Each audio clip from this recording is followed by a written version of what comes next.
رب کریم کا جس قدر شکر ادا کریں وہ کم ہے کہ آج زندگی میں ایک بار پھر ہمیں شب معراج کا موقع ملا۔ اس رات کی برکتیں ہم لوٹ رہے ہیں، اور اس سے بڑھ کر اور کیا سعادت ہوگی کہ جس شہر مقدس سے میرے آقا معراج کو روانہ ہوئے، یہی وہ مکہ پاک ہے، یہی ام ہانی رضی اللہ تعالی عنہا کا گھر تھا، جہاں میرے آقا آج ہی کی رات آرام فرما رہے تھے۔ جبریل امین حاضر ہوئے اور معراج کا مژدہ سنایا۔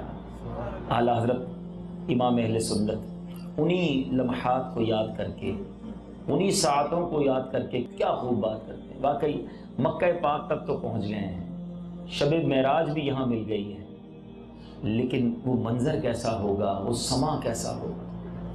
ایک عاشق رسول کے دل میں یقیناً یہ تمنا جاگتی ہے کہ جب میرے آقا کو دولہا بنایا گیا، نبی پاک کو عرش پر بلایا گیا، مہمان بنایا گیا، کیسا مہمان جس کی تیاری دیکھیں، آپ کی اور میرے گھر پر جیسا مہمان آتا ہے ویسی تیاری ہوتی ہے۔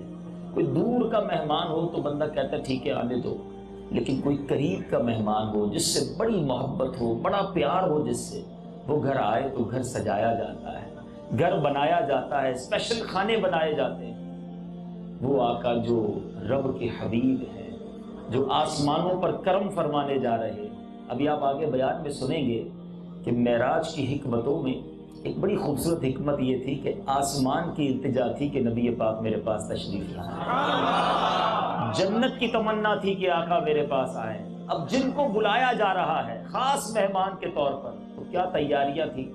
اعلیٰ حضرت لکھتے ہیں نا، وہ سرورے کشورے رسالت جو عرش پر جلوہ گر ہوئے تھے، نئے نرالے طرب کے ساما عرب کے مہمان کے لیے تھے۔ اور اپنی کیفیت اعلیٰ حضرت کس طرح بیان کرتے ہیں، خدا ہی دے صبر جانے پرغم، دکھاؤں کیوں کر تجھے وہ عالم۔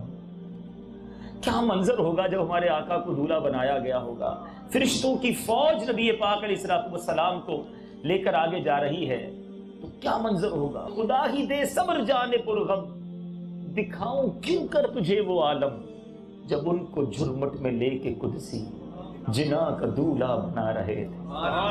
آگے لکھتے ہیں جو ہم بھی وہاں ہوتے خاک گلشن، کاش ہم بھی ہوتے، ہم بھی آقا کے قدموں کی خاک ہوتے۔ آج کی رات ذرا غور کرو اے دیوانوں، وہ منظر کیا ہوگا۔ یہی وہ مکہ ہے جہاں سے نبی رحمت شفیع امت معراج کو روانہ ہوئے۔ جو ہم بھی وہاں ہوتے خاک گلشن، لپٹ کے قدموں کی لیتے اترن، مگر کہے کیا نصیب میں تو یہ نامرادی کے دن لکھے۔ کیا خوبصورت التجا۔ اعلیٰ حضرت نے 67 اشعار لکھے قصیدہ معراج کی، اور آخری مقطع میں لکھتے ہیں نبی رحمت شفیع امت رضا پہ للہ ہو عنایت، اسے بھی ان خلعتوں سے حصہ جو خاص رحمت کے وہاں بٹے تھے۔ رب نے اپنے حبیب کو کیا دیا، رب جانے، اس کا حبیب جانے، مگر ان خلعتوں میں کچھ حصہ ہمیں بھی نصیب ہو جائے، اس کی برکتیں ہمیں نصیب ہو جائیں۔ ہم میں سے ہر کوئی جنت میں جانا چاہتا ہے، تو تذکرہ جنت سنتے ہیں کہ نبی پاک علیہ السلام کہ امتیوں سنو، میرے آقا علیہ السلام معراج کی رات جنت بھی تشریف لے گئے تھے، اور میرے آقا کا خلد میں جانا، یاد رکھیے میرا اور آپ کا جنت میں جانا اللہ نصیب فرمائے، یہ ہماری عزت بڑھنے کا سبب ہے، مگر میرے آقا جنت میں تشریف لے گئے تو جنت کے مقدر جاگو تھے کہ چمکا تھا خلد کا ستارہ کہ کس قمر کے قدم گئے تھے۔ نبی پاک کے قدم گئے تو جنت کا ستارہ چمک اٹھا، مگر وہ جنت ہے کیسی، سبحان اللہ۔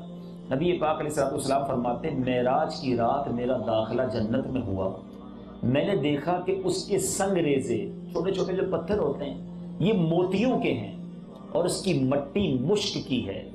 پھر 4 نہریں دیکھی، ایک پانی کے جو تبدیل نہیں ہوتا، ایک دودھ کی جس کا ذائقہ نہیں بدلتا، تیسری شراب کی جس میں پینے والوں کے لیے صرف لذت ہے، نشہ نہیں ہے، اور چوتھی پاکیزہ اور صاف ستھرے شہد کی۔ جنت کے انار کی جسامت ڈولوں کی طرح اور پرندے اونٹوں کی طرح تھے، اس میں اللہ عز و جل نے اپنے نیک بندوں کے لیے ایسے ایسے انعامات تیار کر رکھے ہیں جنہیں کسی آنکھ نے نہ دیکھا، نہ کسی کان نے سنا، نہ کسی انسان کے دل میں اس کا خیال گزرا، امیجنیشن بھی نہیں ہو سکتی۔ آپ دنیا میں کسی چیز کی تمنا کرتے ہیں نا، آپ نے کوئی بات سنی ہوتی ہے یا دیکھی ہوتی ہے کہ یار اتنا شاندار گھر تھا، میرا گھر ویسا ہو جائے، مگر جنت میں وہ ہے جو کسی آنکھ نے نہیں دیکھا ہے، کسی کان نے نہیں سنا ہے، کسی دل کا اس پر خیال ہی نہیں گزرا ہے، وہ کیسی نعمتیں ہوں گی۔ اب آؤ میں ایک بہت خوبصورت حدیث سنانے جا رہا ہوں کہ جنت کے پیارے پیارے پھل کسے ملنے ہیں۔ مولا علی کرم اللہ تعالی وجہ الکریم سے روایت ہے، اللہ عز و جل نے جنت میں ایک درخت پیدا فرمایا ہے جس کا پھل سیب سے بڑا، انار سے چھوٹا، مکھن سے نرم اور شہد سے بھی میٹھا اور مشک سے زیادہ خوشبودار ہے۔ ایک ہی پھل میں کتنی خوبیاں ہیں، مکھن سے زیادہ نرم ہے اور شہد سے بھی میٹھا ہے اور مشک سے زیادہ خوشبودار ہے۔ اس درخت کی شاخیں تر موتیوں کی، تنے سونے کے اور پتے زبرجد کے ہیں۔ کیسا درخت ہوگا؟ مولا علی فرماتے ہیں اس درخت کا پھل صرف وہی کھا سکے گا جو سرکار دو عالم صلی اللہ علیہ وسلم پر کثرت سے درود پاک پڑھے۔ درود پڑھنے والوں صلی اللہ تعالی علی محمد صلی اللہ صلو علی الحبیب علی محمد صلی اللہ علیہ وسلم۔ ایسے ایسے انعامات تیار کر رکھے ہیں میرے مولا نے، پھر کیوں نہ ہم درود پاک کی کثرت کریں۔ معراج والے دولہا صلی اللہ تعالی علیہ وسلم کی ذات پر جس قدر ہو سکے۔ اور مکے میں رہنے والوں، آپ تو ویسے بھی بڑے خوش نصیب ہیں، آئے ہائے آپ کی قسمت پر کبھی کبھی رشک آتا ہے۔ ہم پاکستان میں رہیں، ہندوستان میں رہیں، بنگلہ دیش والے یہاں بیٹھے ہیں، یورپ یا UK والے مجھے اگر سن رہے ہیں، ہم وہاں 1,00,000 بار درود پاک پڑھیں، جب جا کے مکے والوں آپ کے ایک درود پاک کے برابر پہنچتے ہیں۔ مکے کی ایک نیکی 1,00,000 نیکی کی برابر ہے۔ آپ کو تو اس فضا کی قدر کرنی چاہیے، جتنا ہو سکے درود پاک پڑھتے رہیں، نیکیاں کرتے رہیں۔ آئیے محبت کے ساتھ بآواز بلند درود پاک پڑھیں، صلو علی الحبیب صلی اللہ تعالی علی محمد صلی اللہ علیہ وسلم۔ سبحان اللہ، عظیم رات، جگمگاتی رات، جس میں ہمارے آقا علیہ الصلوۃ والسلام معراج کے دولہا کو وہ عظیم معجزہ عطا ہوا۔ آج کی رات تمام فرشتوں کے سردار حضرت جبریل علیہ الصلوۃ والسلام پیارے آقا کی خدمت اقدس میں انتہائی تیز رفتار سواری براق لے کر حاضر ہوئے۔ براق کے بارے میں شاید بہت کم لوگ جانتے ہیں کہ براق میرے آقا علیہ الصلوۃ والسلام کی وہ مبارک سواری ہے۔ نبی پاک کو جنت میں بھی یہ سواری دی جائے گی، مگر براق کی رفتار کا عالم کیا تھا۔ جب یہ براق سفر کرتا تھا تو آپ کبھی کھلے میدان میں یا ریگستان میں اگر کھڑے ہو جائیں تو آپ کی نظر، نگاہ جہاں تک جاتی ہے، آپ دیکھیں میلوں دور تک آپ دیکھ لیتے ہیں۔ براق کی اسپیڈ کا عالم یہ تھا کہ جدھر نگاہ کا اختتام ہوتا تھا ادھر اس کا پیر پڑتا تھا۔ ہر پیر اٹھنے والا قدم وہ آنکھوں کی جہاں آئی سائٹ اینڈ ہوتی تھی وہاں اس کا قدم پڑتا تھا، اتنی تیز رفتاری سے وہ سفر کرتا تھا۔ اچھا، پھر اگر آپ گھوڑے پر سواری کریں، اونچائی کی طرف جائیں تو بندہ پیچھے ہو جاتا ہے، گھوڑا اوپر جائے تو آپ تھوڑا سا پیچھے کی طرف ہو جاتے ہیں، مشکل ہوتی ہے نا، تھوڑی سی سنبھالنا پڑتا ہے۔ نیچائی کی طرف آئیں تو گھوڑا جب نیچے اترے تو انسان آگے کی طرف جھک جاتا ہے۔ اس براق کا شاندار، یوں سمجھیے نبی پاک کی سواری کا انتظام ایسا تھا کہ جب یہ آسمان کی طرف جا رہا تھا تو اس کے اگلے قدم چھوٹے ہو جاتے، پچھلے قدم بڑے ہو جاتے، تاکہ نبی پاک آرام سے پیٹھ سیدھی رہے اور آقا کی سواری اوپر کی طرف جاتی رہے۔ سسپینشن کی لوگ بات کرتے ہیں کہ فلاں گاڑی کا سسپینشن بڑا اچھا ہے، چپا آ جائیں، کھڈے آ جائیں تو سواری کو پتہ نہیں چلتا۔ نبی پاک کو رب نے بلایا تو کس شان سے بلایا تھا۔ اب جب وہ براق نیچے آتا تھا تو اب گھوڑا نیچے آئے یا کھچر نیچے آئے اور سوار بیٹھا ہو تو بندہ آگے کی طرف جھک جاتا ہے، تو اب اس کے اگلے پیر بڑے ہو جاتے، پچھلے پیر چھوٹے ہو جاتے، تاکہ سواری اسی انداز سے نیچے آئے، نبی پاک کو سواری کے دوران کسی قسم کی زحمت نہ اٹھانی پڑے۔ بہرحال اب نبی پاک علیہ الصلوۃ والسلام نے آنن فانن مکہ پاک سے بیت المقدس کا سفر اختیار کیا۔ بیت المقدس پہنچتے ہیں، صفے تیار ہیں، امام کس نے بننا ہے، تمام انبیاء موجود ہیں۔ کسی کے دل میں خیال آیا کہ حضرت آدم ابو البشر ہے، سب سے پہلے دنیا میں بظاہر جسمانی طور پر وہ تشریف لائے ہیں، شاید وہی امامت کریں گے، مگر جبریل امین نے نبی پاک علیہ الصلوۃ والسلام کے مبارک ہاتھ کو تھاما اور امامت کے مسلح پر کھڑا کر دیا۔ بیت المقدس میں ہمارے آقا مدینے والے مصطفیٰ صلی اللہ تعالی علیہ وسلم نے امامت فرمائی۔ یہ امامت کا اہتمام کیوں کیا گیا؟ تمام نبیوں کو کیوں جمع کیا گیا؟ امام عشق و محبت، مجدد دین و ملت، پروانہ شمع رسالت، میرے آقا نعمت امام احمد رضا خان علیہ رحمت الرحمن کیا پیاری بات فرماتے ہیں، نماز اقصیٰ میں تھا یہی سر۔ سر کہتے ہیں راز کو۔ نماز اقصیٰ میں راز کیا تھا؟ یہ کیوں کروائی گئی؟ نماز اقصیٰ میں تھا یہی سر، عیاں مانائے اول آخر، کہ دست بستہ ہے پیچھے حاضر، جو سلطنت آگے کر گئے تھے۔ دنیا کو بتا دیا گیا کہ امام الانبیاء کون ہیں، انبیاء کے سردار کون ہیں، صلی اللہ تعالی علیہ وسلم۔ ان کی امامت میں تمام انبیاء ہاتھ باندھے کھڑے ہیں، جو پہلے اپنے اپنے زمانے میں سلطنت کر کے گئے، اپنے زمانے میں نبوت کا تاج ان کے سروں پر رہا اور ساری قوم کا رجوع ان کی طرف تھا، مگر سارے نبیوں کی سروری نبی پاک علیہ الصلوۃ والسلام کے ہاتھ میں آئی۔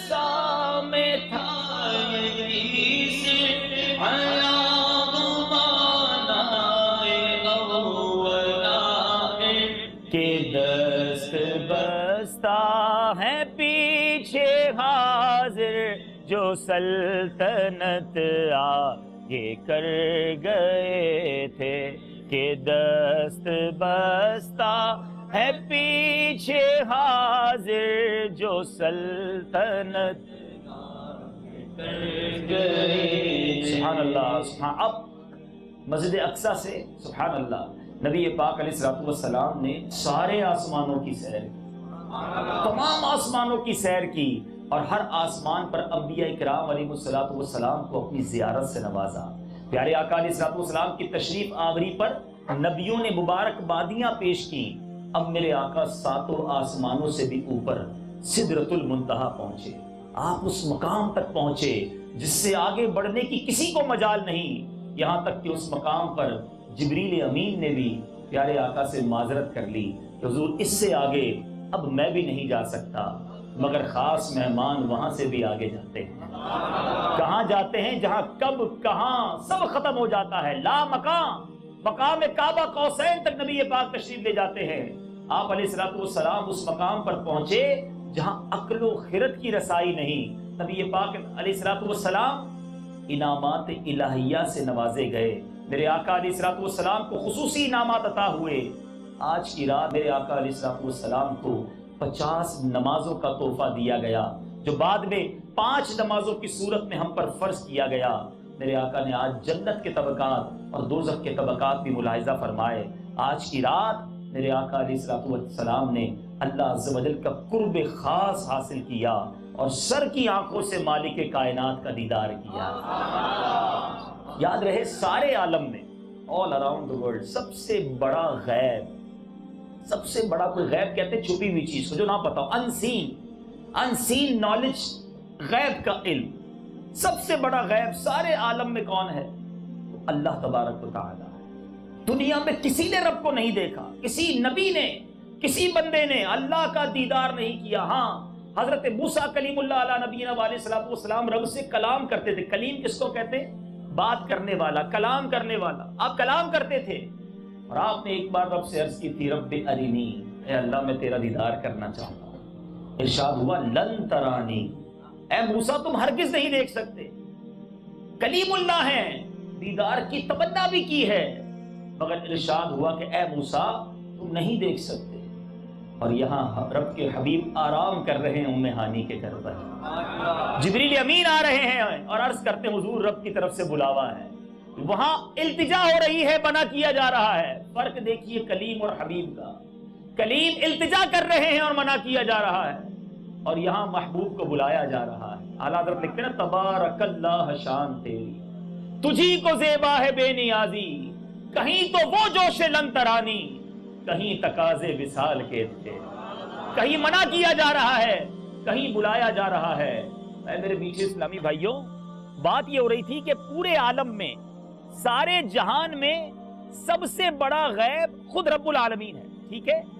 اب رب عز و جل کو کسی اور نے نہیں دیکھا، اللہ تبارک و تعالیٰ کو سر کی آنکھوں سے صرف نبی پاک علیہ الصلوۃ والسلام نے دیدار کیا۔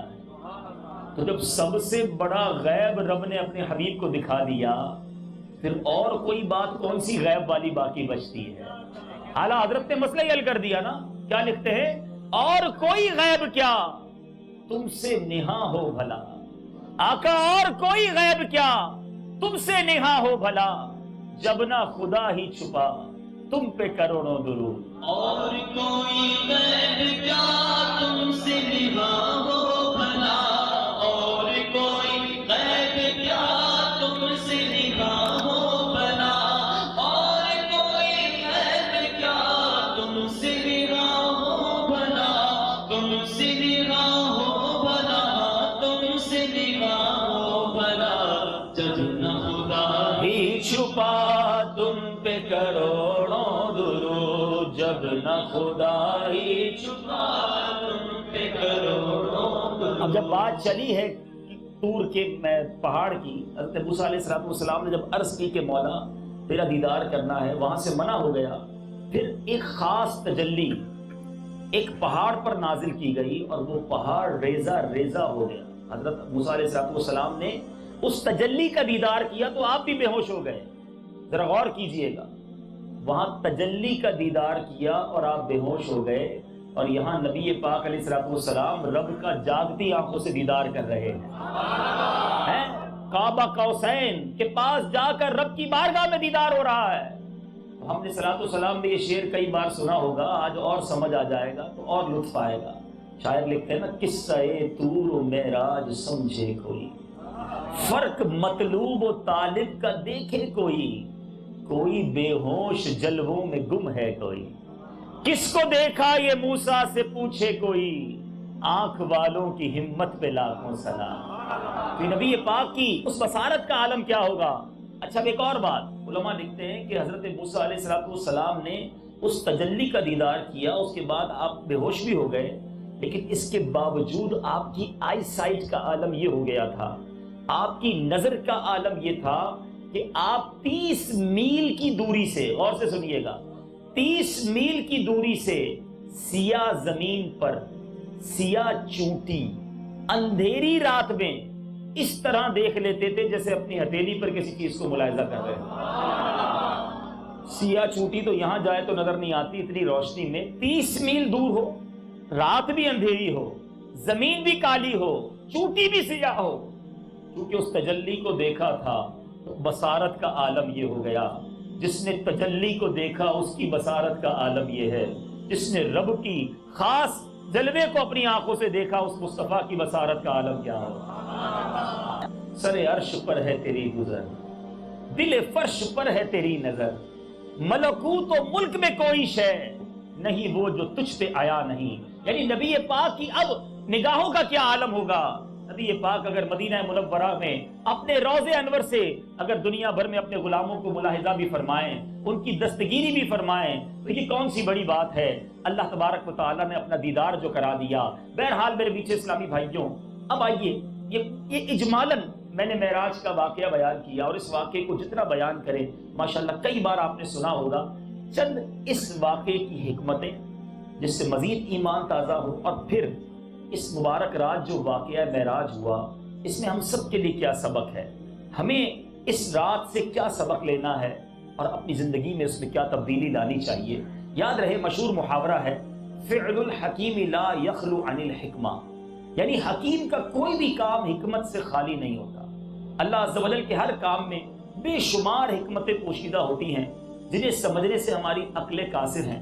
اللہ عز و جل نے اپنے حبیب علیہ السلام کو جو معراج کروائی، اس میں ایک حکمت یہ بھی تھی کہ نبی پاک علیہ السلام کی دل جوئی اور تسکین خاطر تھی۔ عام الحزن، یاد رہے جس سال معراج ہوئی نا، یہ سال عام الحزن بھی کہلاتا ہے، غم والا سال، کیونکہ اس سال نبی پاک علیہ السلام پر بڑے یوں سمجھیے غم کے پہاڑ ٹوٹے۔ پیارے آقا علیہ السلام نے جب دعوت اسلام شروع کی، مکہ پاک ہی تھا جہاں سے دین کی تبلیغ کی ابتدا ہوئی، تو یہاں جیسے ہی نبی پاک نے اسلام کی دعوت پیش کرنا شروع کی، کفار مکہ نے بڑے مظالم، بہت تنگ کیا، بڑا ستایا، مگر ان تمام سورشوں میں، تمام مخالفتوں میں بڑا سہارا، بڑا سپورٹ حضرت ام المومنین سیدنا خدیجہ الکبریٰ رضی اللہ تعالیٰ عنہ اور نبی پاک کے چچا ابو طالب، یہ دونوں بہت سپورٹو تھے۔ مگر اسی سال اس موقع پر ابو طالب بھی دنیا سے چلے گئے اور بی بی خدیجہ رضی اللہ تعالیٰ عنہا کا بھی وصال ہو گیا۔ ابھی نبی پاک ایک طرح سے اب ان لوگوں کی طرف سے مزید ستم اور ظلم کی آندھیاں بڑھی کہ اب ابو طالب بھی نہیں رہے جو انہیں سپورٹ کرتے تھے۔ اب پیارے آقا کا دل اقدس بہت غمگین تھا۔ اب اسی غم کے عالم میں میرے آقا نے مکہ پاک سے نکل کر طائف کے میدان کا رخ کیا کہ طائف میں جا کر وہاں کے لوگوں کو دین کی دعوت دیں، شاید وہ بات مان جائیں، وہ میسج قبول کر لیں۔ مگر وہاں تو یوں سمجھیے کہ ظلم کی آندھیاں مزید تیز ہو گئیں۔ یہاں زبانوں کے تیر برسائے جاتے تھے، وہاں تو پتھر برسائے جانے لگے۔ نبی پاک پر اتنے پتھر برسائے گئے کہ آقا زخموں سے چور ہو گئے، نالین اقدس خون سے بھر گئی۔ اور میرے آقا علیہ الصلوۃ والسلام کی بارگاہ میں پہاڑوں کا فرشتہ حاضر ہوا کہ حضور ایک بار آپ ارشاد فرما دیں، ان پہاڑوں کو ان طائف والوں پر الٹ پلٹ کر رکھ دیں۔ مگر کمال ہے میرے آقا، سلام اس پر کہ جس نے گالیاں سن کر دعائیں دی، سلام اس پر کہ جس نے خون کے پیاسوں کو کبائیں دی، زخموں سے چور چور ہیں، مگر میرے آقا فرماتے تھے رحمت للعالمین بنا کر بھیجا گیا، عذاب کی دعا نہ کی۔ اور اے میرے بیچ اسلامی بھائیوں، کچھ اس طرح ارشاد فرمایا کہ یہ لوگ مجھے نہیں جانتے مگر ان کی نسلیں مجھے پہچان جائیں۔ اتنا غم تھا، اتنی تکلیف تھی اس سال نبی پاک علیہ الصلوۃ والسلام کے قلب اقدس پر۔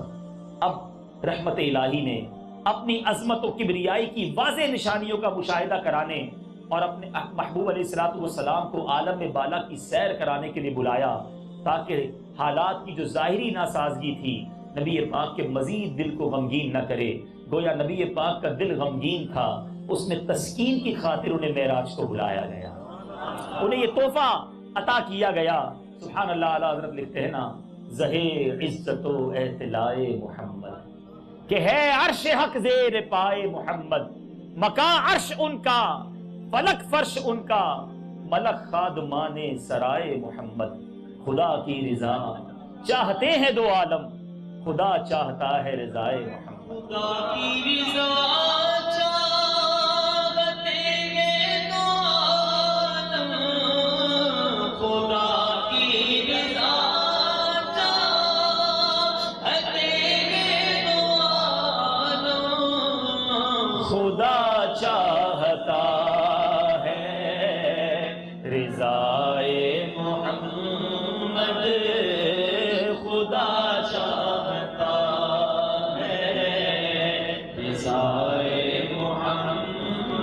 ایک اور بڑی خوبصورت حکمت علماء نے لکھی کہ تمام نبیوں نے خدا کی ذات کی گواہی دی کہ اللہ ایک ہے، اللہ موجود ہے اور اللہ ایک ہے، مگر کسی نے آنکھ سے نہیں دیکھا تھا، رب عز و جل کا دیدار کسی نے نہیں کیا تھا۔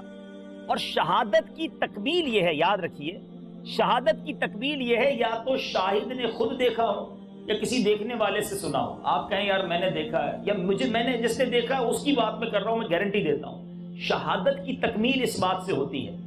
لیکن گروہ انبیاء میں کوئی ایسی شخصیت نہیں تھی اس سے پہلے کہ جس نے رب کو دیکھا ہو۔ اللہ اللہ، نبی پاک کو معراج کروا کر اللہ تعالیٰ نے اپنا دیدار کروایا، شہادت کی تکمیل ہو گئی کہ نبی پاک فرماتے کہ ہاں میں نے رب کو دیکھا ہے۔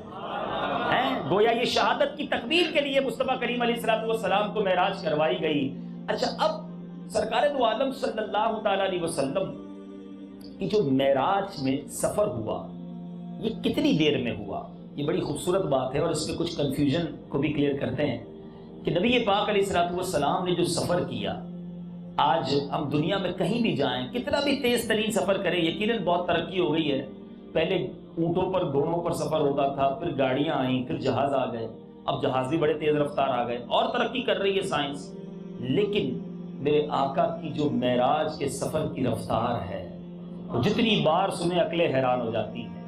آپ کسی بستر پر آرام کریں اور کھڑے ہو جائیں تو چند سیکنڈز تک وہ بستر گرم رہتا ہے۔ اگر کوئی دروازہ کھول کر جائیں، پہلے زمانے میں کنڈی ہوتی تھی، بلکہ جو پرانے اہل مکہ ہیں انہوں نے مسجد الحرام میں جس جگہ پر ام ہانی رضی اللہ تعالیٰ عنہ کا گھر ہوا کرتا تھا اس کنڈی کا دیدار کیا ہوگا کہ عاشقان رسول نے پلر کے اوپر وہ کنڈی بھی لگا کر رکھی. الحمدللہ میں نے بھی اس کا دیدار کیا. پھر کنڈی ہلتی ہے تھوڑی دیر تک, بستر تھوڑی چند سیکنڈز تک گرم رہتا ہے, اور اگر کوئی وضو کرے اور اس کا پانی بہے تو وہ چند سیکنڈز کے لیے ہی بہتا ہے. اللہ اکبر.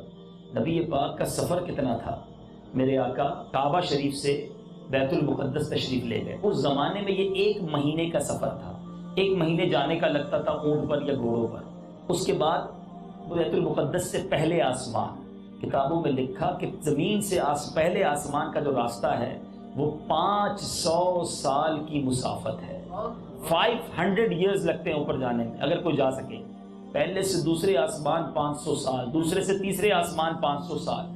کیلکولیٹ کرتے جائیں, پھر سدرۃ المنتہا, پھر لامکان, پھر جنت کے طبقات کی سیر. کل ہزاروں سال کا سفر تھا. یہ کوئی چھوٹا سفر نہیں تھا.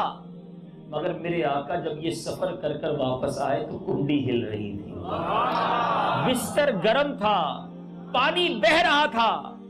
یعنی نبی پاک اتنے ہزاروں سال کا سفر کر کے آ گئے مگر زمانے نے کوئی وقت آگے بڑھا ہی نہیں تھا. 1-2 سیکنڈ بھی آگے نہیں ہوا تھا.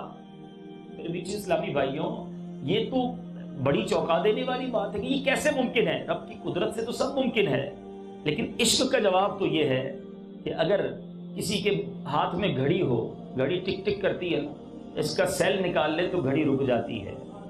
نبی پاک جان عالم ہے. میرے آقا اس دنیا سے رب کی بارگاہ میں چلے گئے, لامکاں تشریف لے گئے. زمانہ رک گیا تھا کیونکہ جان چلی گئی تھی. آقا واپس تشریف لائے, پھر زمانے نے دوبارہ چلنا شروع کر دیا.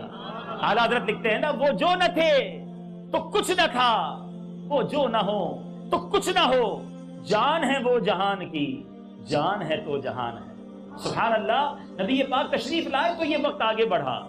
اب آئیے, اتنی رفتار, اتنی اسپیڈ, پلک جھپکتے میں اتنا بڑا سفر.